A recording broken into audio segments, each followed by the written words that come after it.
So Mike and Susan is a good example of how I write songs in the band, as I'm trying to tell different stories, different bits of my life, and try to make them fit all together.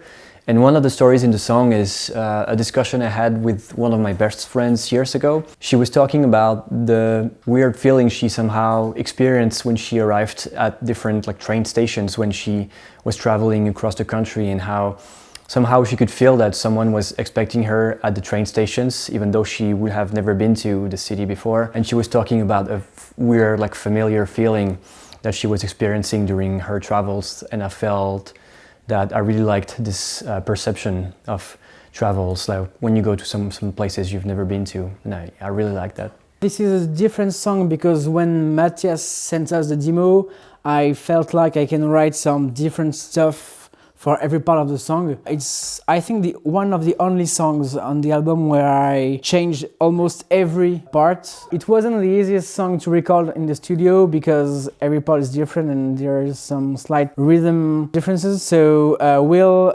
made me record every part apart from each other, one by one. It was, I think, the most challenging song to record. Another thing that I really like about this song is Frédéric's guitar lead part that he plays at the end of the song. And he actually started to play it. The first time we rehearsed all together, he played it right after the first chorus. And I remember I didn't really know what to do with this part.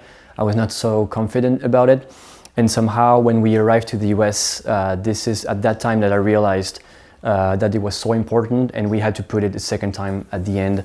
And that way it makes like a perfect conclusion of the song. And yeah, that was something I really did not expect it before coming to the US, and I definitely changed the song and made it like 10 times better, I think.